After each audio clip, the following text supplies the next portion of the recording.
पिछली वीडियो में मैंने जो फीमेल के केस को डिस्कस किया था, उनकी मानसिक स्थिति को, उसी के रिगार्डिंग ये वीडियो भी मैं बना रही हूँ। उनके केस के रिगार्डिंग नहीं, बट ऐसी सोच के रिगार्डिंग जहाँ पे लोग अपने आप को भगवान कहते हैं या फिर किसी अननोन एंटिटी का अपने आसपास होने के वजूद के बारे में बातें करते हैं। इसके बारे में मेडिकल साइंस बिल्कुल डिनाई करता है, साइकोलॉजिकली भी इसको डिनाई किया जाता है कि नहीं, ऐसा कुछ भी नहीं होता। ये एक बीमारी है जहाँ आप किसी की आवाज़ें सुनते हैं या किसी के प्रेजेंस को फील करते हैं एंड उसके अकॉर्डिंग स्टोरी अपने दिमाग को बना करके आप एक भ्रम में जीते हैं और फिर वैसी उलझुल हरकतें करते हैं। ये सच है कि ऐसी बीमारियां होती हैं जहाँ पे आपको भ्रम होता है कि आप दूसरों की बात सुन पाते हो या आप कहीं और की कहानियाँ सुन रहे हो, एक अलग आवाज़ सुन रहे हो। लेकिन सारी बातें बीमारी में नहीं आती। कई बार मैंने ऐसे केसेस देखे हैं, मैं अपने अनुभव के आधार पे बोल रही हूँ, कि वास्तव में सामने वाले को बहुत सारी आवाज़ें सुनाई देती हैं जो बहुत लॉजिकल होती हैं। बीमारी है या ओरिजिनल कुछ हो रहा है, इसको थोड़ा सा समझना और इसको डिफ्रेंशिएट करना थोड़ा मुश्किल है, बट किया जा सकता है। जब कोई व्यक्ति आपसे ये कहता है कि जो जानने वाले लोग हैं, रिश्तेदार, परिचित, पड़ोसी, वो मेरे खिलाफ कोई बात कर रहे हैं और वो मुझे सुनाई दे रहा, तो मैक्सिमम ये बीमारी होती है। मैक्सिमम मतलब मैं कह सकती हूँ 100%।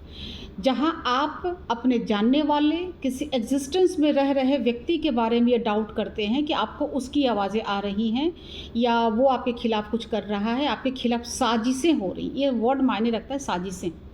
अगर वो कोई ऐसा बोलता है तो उसको इमीडिएटली इलाज की ज़रूरत है, उसको किसी झाड़ फूँक करवाने वाले के पास ना लेकर के जाएं। लेकिन मैं बात करने आई हूँ दूसरे कैटेगरी के लिए, जहाँ पे वास्तव में सामने वाले को कुछ बातें सुनाई देती हैं। मेरे पास एक केस लगभग 15-20 साल पहले आया था। वहाँ पे उस लड़के का पूरा पर्सनालिटी, पूरा उसका लाइफ आगे का चेंज हो गया सिर्फ उस इंसिडेंट के कारण, जहाँ उसे वास्तव में कुछ आवाज़ें सुनाई देने लगी थी और वो उस पूरे सिचुएशन को डील नहीं कर पाया। हुआ क्या था, बहुत सारी बातें हैं उसमें, बहुत लंबी स्टोरी है, बट ऐसा कब होता है, कैसे होता है और ये अलग दुनिया की आवाज़ें क्या होती हैं, मैं इसके ऊपर थोड़ा सा बताने की कोशिश करती हूँ। एक्चुअली जो हम नहीं देख पाते वो अस्तित्व में नहीं है, ऐसा नहीं होता। पहली बात तो ये मान करके चले, क्योंकि साइंस भी कोई हाइपोथेसिस बनाता है, देन रिसर्च करता है, खोज करता है, गलत हुआ तो गलत, सही हुआ तो सही माना जाता है। तो बिना माने आगे नहीं बढ़ सकते। तो आपको मान के चलना होगा कि अस्तित्व हो सकता है, तभी आप बात को समझ पाएंगे। होता ये है कि आप अगर ध्यान करते हैं या फिर आप बहुत एकांत महसूस करते हैं, एकांत में रहते हैं, बहुत ज़्यादा बातचीत नहीं करते, अपनी एनर्जी को बहुत ज़्यादा बाहर की तरफ नहीं भेजते, अपने पास रखते हैं, या फिर आप किसी खास तरह के मेंटल स्टेट में हैं जहां आप डिप्रेस्ड हैं, इमोशनल ब्रेकडाउन हो रहा है, किसी तरह की तकलीफ़ में है, दुख में है, तो आप एक ऐसी फ्रिक्वेंसी में होते हैं अपनी ब्रेन की जहां आप कई और तरह की चीज़ों को एक्सपीरियंस कर सकते हैं, चाहे वो विजुअल हो, चाहे वो ऑडियो के थ्रू हो। ऐसा होता है।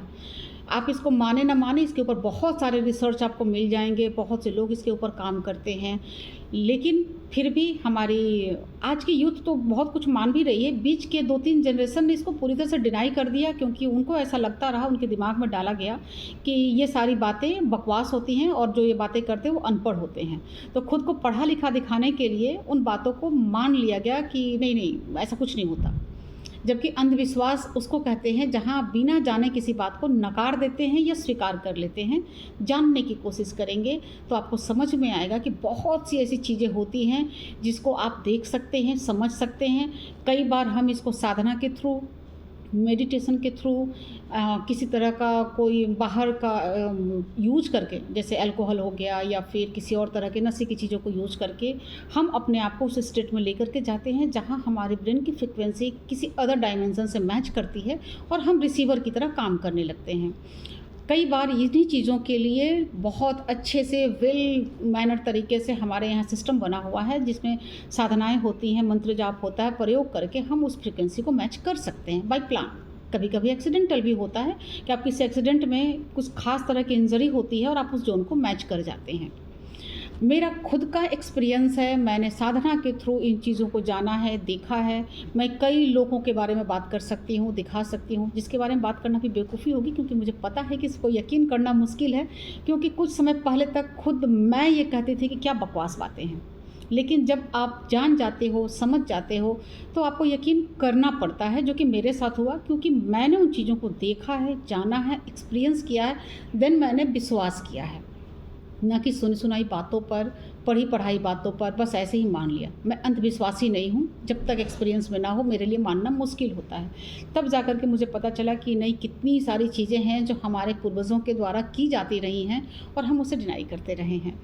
तो आपके आसपास या खुद आपको ऐसा एक्सपीरियंस होता है कि आपको कुछ ऐसे विजन्स आते हैं जिसको आप एक्सप्लेन नहीं कर सकते, या फिर आपको कुछ ऐसी आवाज़ें आती हैं जिसको आप एक्सप्लेन नहीं कर सकते, या कोई और आपको ऐसा बोलता है, तो उसको पूरी तरह से डिनाई ना करें, समझने की कोशिश करें, उससे बात करें, उसको किसी एक्सपर्ट के पास लेकर के जाएं।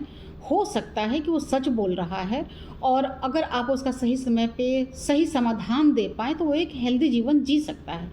चूँकि उसको नकार दिया जाता है, पूरी तरह से गलत बता दिया जाता है, और उसको जो सुन रहा है, देख रहा है, उसका वो बहुत एग्जिस्टेंस उसको भी समझ में नहीं आता, तो वो भी कंफ्यूज होता है और वो दूसरी तरह की उलझुल हरकतें करने लगता है, और तब उसको मानसिक रोगी कह दिया जाता है।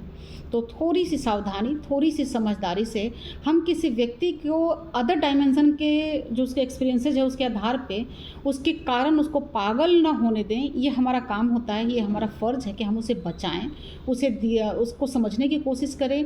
कई बार आपको उसको समझ लेने के बाद में जो वो देख रहा है, हो सकता है कि वो आपको कुछ ऐसी चीज़ें बताएं, कुछ ऐसी चीज़ें, ऐसी जानकारी दे जो आप सोच भी नहीं सकते, और वो बहुत काम की चीज़ हो सकती है।